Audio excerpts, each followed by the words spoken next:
Our world is lost in unnecessary fear and hurt.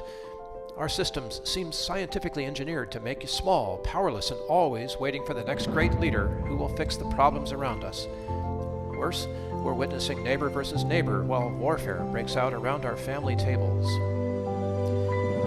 But you have access to a spirit, a strength that enlarges and empowers you. Even better, you don't need to wait for the next big movement. You can heal the world. It's time for governance by grace. Welcome to Gracearchy with Jim Babka.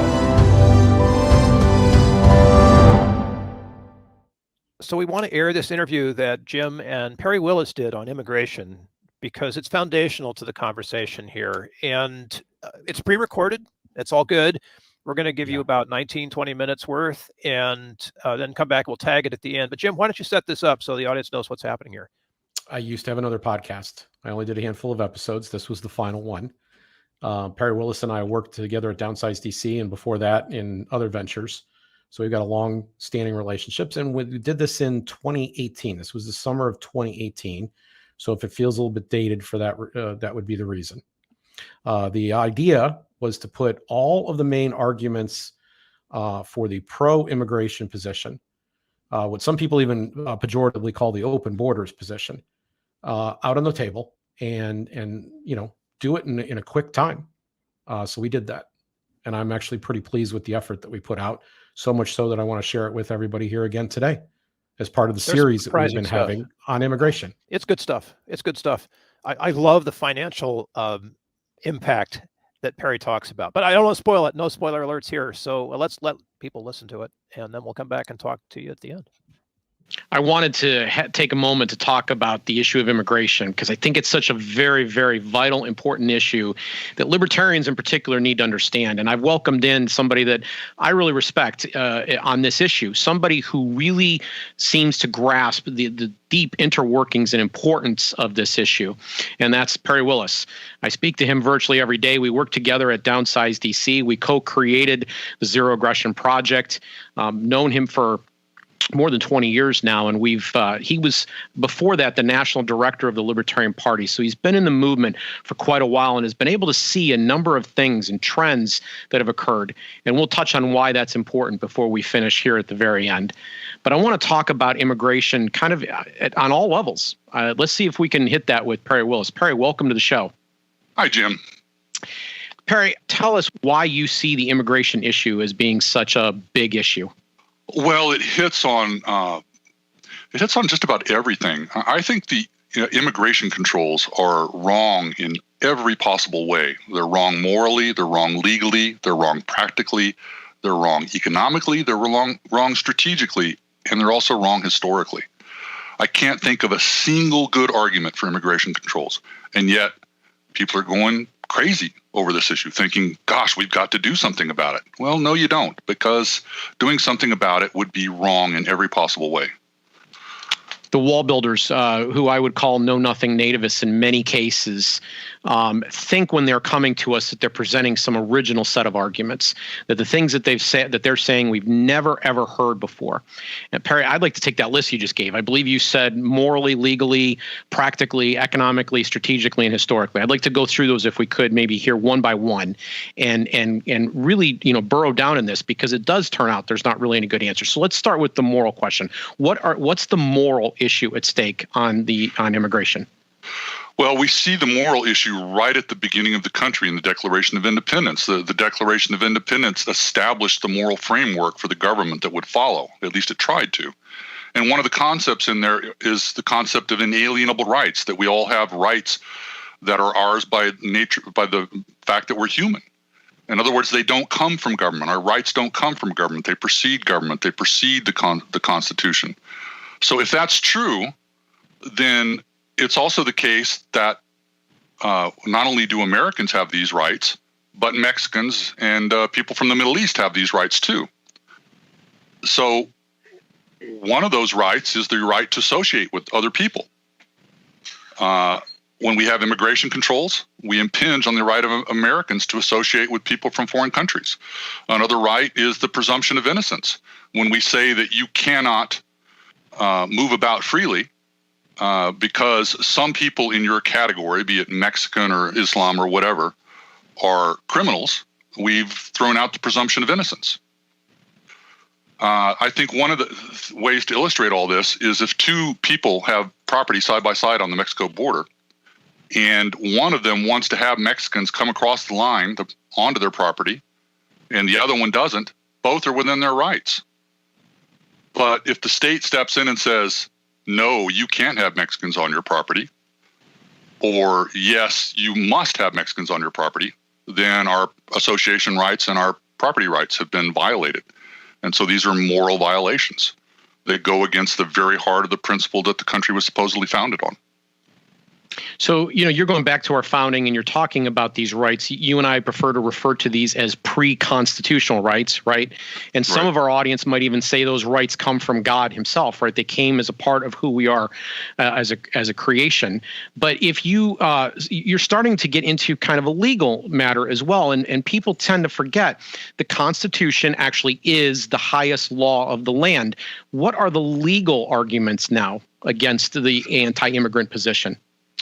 Well, any kind of immigration control law at all, well, legislation would be actually a better word for it, any kind of immigration control legislation at all violates the Constitution in several ways. It violates the First Amendment, the Sixth Amendment, the Ninth Amendment, and the 10th Amendment. So the First Amendment is about free association. If I want to associate with a Mexican, I should be able to. The Sixth Amendment is about the presumption of innocence. Just because you think some Mexicans may turn out to be criminals doesn't mean that you can prohibit the free movement of Mexicans who aren't criminals. The Ninth Amendment is about protecting a general bias on the part of the government in favor of freedom. So you just, unless you're hurting someone, unless you're aggressing against someone or defrauding someone, the government has no role in the matter. You can't legislate on something unless it has to do with aggression or fraud. And finally is the 10th Amendment, which limits the federal government to just those functions that are explicitly described and enumerated in the Constitution. And in fact, there is no enumerated power to control immigration. There is an enumerated power to control naturalization, who gets to vote, but no power at all to control immigration. Let's just take a moment. Let's just take a moment, Perry, to focus in on that. What is the difference between immigration and naturalization? Yeah, this is one of the crucial things, the distinctions that people have to understand in order to think coherently about this issue. Naturalization is who gets to be a citizen and who gets to vote. Immigration is who gets to visit the country, either to live here as a resident alien or as a tourist. Those are two totally separate things. So the Constitution permits Congress to write legislation about naturalization, who gets to be a citizen and who gets to vote. And in fact, one of the first laws ever passed by Congress was a naturalization law. But no immigration laws were even attempted by Congress for the first 100 years of the Republic, because they knew they didn't have an enumerated power to legislate about immigration. Okay, but there's this issue of sovereignty, right? And here we start to get into whether or not, the nation has a power. We're always told this is the response. After we tell everybody it's not constitutional, they pretend that there's some kind of law of nations that supersedes the Constitution, and that the border has to somehow or other be protected. How much does the border actually need to be protected, Perry? The border is just about jurisdiction. It's on this side, this set of laws holds sway, and on the other side of the border, another set of laws holds sway. If you wanted to be really cynical about it, you could say a border defines, which gangsters control the populace on each side of the line. In terms of sovereignty belongs to the individual. The government, again, we go back to the Declaration of Independence again. Where does the government get its power? It gets its power delegated from the citizens. The citizens are sovereign. So what do you do in a case when citizens disagree about something? Well, let's go back to the case of the two guys on the border who own property side by side. They disagree about whether or not they want Mexicans in the country. Well, they can each make that decision for themselves on their own property, but not on the property of the other, because that would be a violation of each other's sovereignty. So it's individual sovereignty that matters. This starts to get into why immigration control isn't practical. Explain to our audience what the practicality aspect of this issue is. Essentially, it's another form of prohibition. So we all know about alcohol prohibition. We've come to learn about drug prohibition. We know about gun prohibition. And it's interesting, a lot of people that are anti-immigration are also pro-gun ownership. And they can well understand that if you pass a gun prohibition law, only the good people are going to be affected by it. The criminals are not going to be affected by it. Well, the same thing happens with people prohibition and this idea about vetting. If you try and vet at the border to only let the good people in and keep the bad people out, well, what's going to happen? The good people are going to go along with the vetting, and the bad people are going to bypass it, just like with guns and drugs and alcohol. Are you trying to say that a government program doesn't necessarily work? Yeah, most of them obviously don't work. Absolutely. Well, to what do you attribute the magical thinking that suddenly occurs that we can put up a wall on the border then, or that we can vet people at the border? I mean, we did with Ellis Island, didn't we? We did manage to successfully vet people there. Well, a lot of people think that. I think Ellis Island was vetting theater. In other words, it was fiction. It was let's play pretend. Like the TSA does for airplanes now. That's right, which is security theater. So what do they do at Ellis Island? People come up, they ask them some questions, and the person asking the questions makes a ruling on whether or not the person can enter based on the way the person responds to the questions.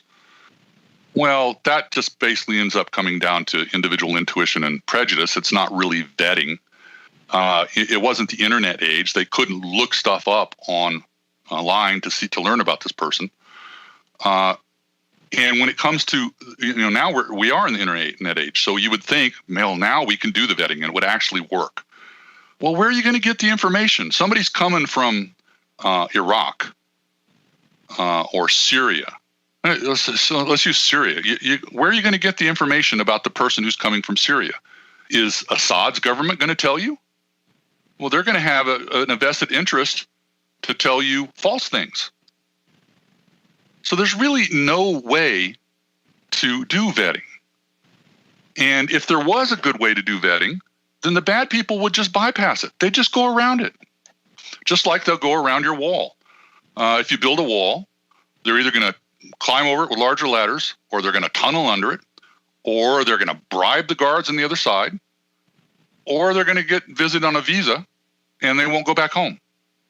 Or they're going to land on the beach. We're starting to actually, even as we're having this discussion, it's amazing how many of these aspects overlap each other. We're starting to get into an economic discussion too, because these costs of these programs is really, really high. I mean, to build this wall all the way from California to the other side of Texas, I mean, this, you're talking, this is like a almost 2-day drive. I mean, I don't know how many trips to Home Depot someone's going to have to make to put this wall together, but it's hard to even imagine they're going to be able to do it. And, the thing is that there's an overlap. You talked about the overlap in the previous segment between those people who understand prohibition doesn't work when it comes to guns, but don't seem to see the same problems that you just laid out when it comes to people prohibition. We also notice that many of these people claim to be conservative and they maybe embrace capitalism or free market economics in some way. What is the economic impact of turning away people from other countries? Well, it's like saying I want the products I buy to be more expensive. And the reason people don't understand this is because they don't understand that someone that is a producer is also a consumer. So let's say somebody comes over from Mexico and they're going to do a job, and they're going to do that job more cheaply than you would do it. And so you think, oh, well, that's hurting my wages, so that's hurting me economically. But the reality of it is that the person who's doing the job cheaper is making it possible for products to be cheaper so that your cost of living goes down. Meanwhile, you get to go to do a different job where you have a comparative advantage over the Mexican and can earn a higher wage. Not only that, the Mexican who came in and is doing a cheap job for you now also has to buy stuff to eat. He has to buy a place to live. He has to buy transportation. And so he becomes a customer. And so what you're doing by not letting him come across the border to work and contribute wealth creation to your society is you're making yourself poor. You're making your own cost of living go up. But don't immigrants steal jobs? They may take individual jobs, just as some other American who has a better skill set for a particular job than you do might take an individual job from you. But overall, they create jobs because they are making it possible, because they're consumers themselves. The Mexican who's working at a job has to buy stuff, right? They're a consumer. So they create jobs by virtue of the fact that they're consumers. There's been studies that have been done of this, and one of the estimates is, this was published in Forbes magazine, that if you dropped all immigration restrictions around the world, the result would be an increase in worldwide wealth in excess of $70 trillion. It's basically double the current size of all economies combined. Yeah, so ask yourself, do you want to be twice as rich as you are now? Or think of it another way. Do you want your cost of living to drop in half? Would you like to have a 20-hour work week instead of a 40-hour work week? Well, that's what would be possible if we had free human movement around the globe. We could probably have a same standard of living we have now and have a 20-hour work week. All right, so there's still one concern. And I'm actually going to give people a little bit of the benefit of the doubt here. Maybe I shouldn't. That they're concerned that a wave of immigration is going to come in and they're going to vote a bunch of Nancy Pelosi's into office. What are the strategic implications here? I mean, literally, what is this a reasonable fear, and how can we prevent it? Absolutely. There are two reasonable fears. One is the people are going to come in and vote the wrong way and vote a government that will destroy our freedoms. Another concern is that they'll come in and they'll get lots of tax-funded benefits. I think those are both legitimate concerns. But if you want to fix those concerns, the way you do it is you don't do this vetting theater and you don't try to build a wall, because those things aren't going to work. All those things are going to do is curtail American freedom, and they're not going to actually solve the problem. Meanwhile, the Constitution has given you the means to actually solve this problem in an effective way. Here's what you do. You control naturalization, which is what you're supposed to do. You can tailor the naturalization laws to whatever you want them to be in order to protect yourself from this. You can make it so that the first generation doesn't get to vote if you want. You could make them wait 20 years before they get to vote if that's what you think should be done. But that's something you can do constitutionally. What you can't do constitutionally is control human movement. It sounds to me like you just described amnesty. Well, if it depends on whether or not we care about the law. The law says you cannot have any immigration controls whatsoever. So if that's the case, then there is no such thing as an illegal alien. So there is no such thing as amnesty, because the law itself, the so-called law that tried to control the immigration, is itself illegal. Okay, so I just want to be clear. If after you've explained this to somebody, they go, "Oh, that sounds like amnesty," and they're resistant to that. They just simply don't want those people here. What do you conclude? I think that the words bigotry and racism are way overused.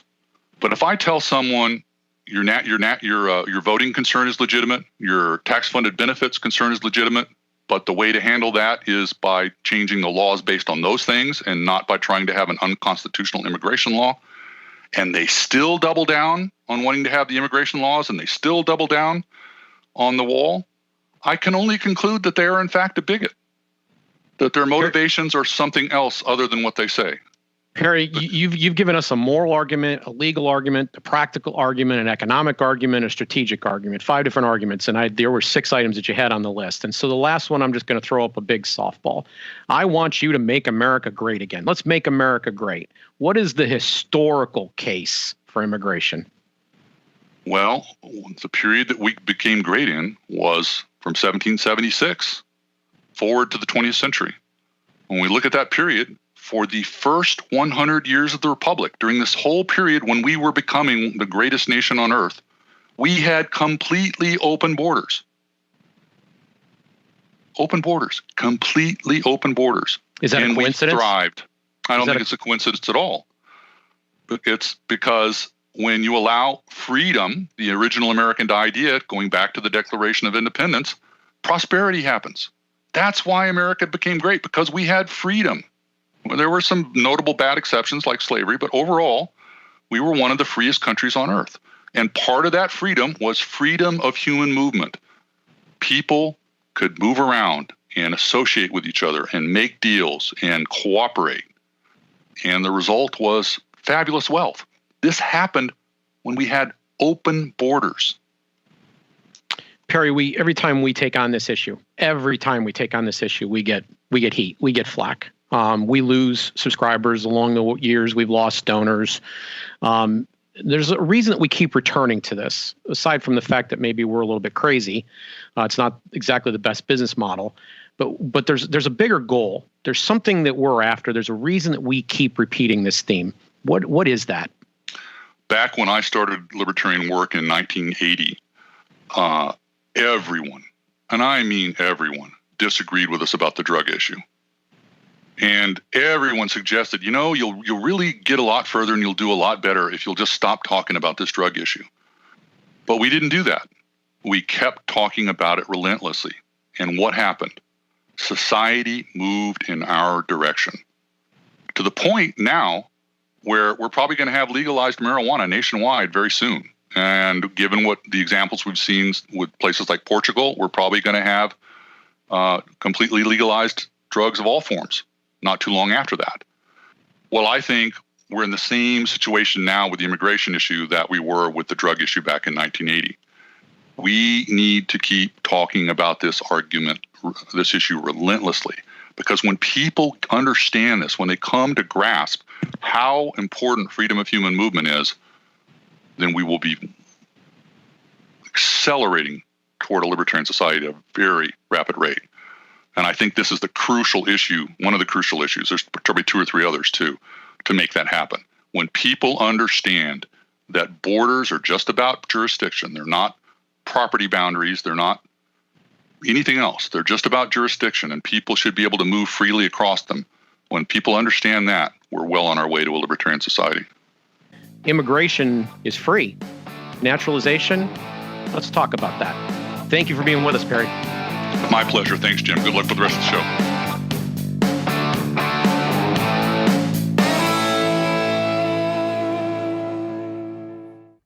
Can you imagine open borders and the worldwide GDP that would happen as a result, and the wealth that would accrue to everybody, and the ease of life and all the other things? There's a basis for this, right? We have facts for this. Yeah. And so you've heard here now, Perry and I making this case, but if you recall a couple episodes ago, we also talked about what Governor Abbott's been doing to his country, or his state, I should say, and what he's doing to his, not just his state in terms economically, but also politically. But we talked about per capita income and GDP. We talked about the effect of innovation that comes with all the new faces and voices that are entering our economic stream. Why we all benefit. It lifts. It's a tide. Immigration is a tide that lifts all boats, and it's evidence that we won the contest. Yeah, that we made America great again, which we've done already. Yeah, by the way, with open borders. Just I would like to see true free. I mean, that's what we talked about, is true freedom of movement. Yes. And constitutionally speaking, that's exactly what's supposed to happen. I think the argument that we make that is the most unique in this episode is the distinction between naturalization and immigration.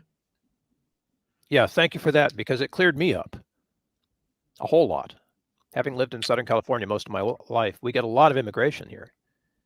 I was raised in a conservative household. My father was a Goldwater Republican, big Reagan fan. That was how I was raised. And I started off, in my reckless youth, I was a college Republican. And I believed that the Constitution was a sacred document, and that what it wrote, what the men wrote there, the founding fathers, they wrote what they meant, and they meant what they said. And the 10th Amendment said that if something wasn't expressed in there, if the word doesn't appear If a power isn't granted, it belongs to the states or the people respectively. There is zero power on immigration in there. That's the 10th Amendment. So if you want to say that, hey, we believe that the federal government shouldn't be sticking its nose in this or that or the other, the Constitution did not give them the power to do so. Same thing's true of immigration. It's not in there for the reasons that we discussed in there. What we're talking about is, what are the rules for naturalization going to be? And I personally am very open to a conversation about that, but I really would like to recognize the innate value. This is something we're very, very keen on here at Gracearchy. Every person made in the image of God. Every person matters to God. If God matters to you, then those people should matter to you. Now we have some constitutional proof to back that up. Just want to say thank you to you and to Perry Willis for putting this information out there in the great metaverse of all the information that exists, and for bringing it back here as a part of Gracearchy so we can let our audience know that, yes, there's a really, really good case to be made here, and we want to help you, every one of you listening and watching, to make it. The intention of this series, particularly this episode, has been, and the one previous where we went through the Bible verses about this, is to create permanent things that can be shared with family and friends. So I want to encourage people to take these gifts as you just described them and share them, make them gifts to other people, help them get this information and use them to start discussions. There's a power that comes from listening outside of conversation, where someone's active mind is turned off. They're not thinking of the next brilliant thing they have to say in an argument. They're actually receiving and taking in that information. So this could be a very effective tool for you to help share these truths.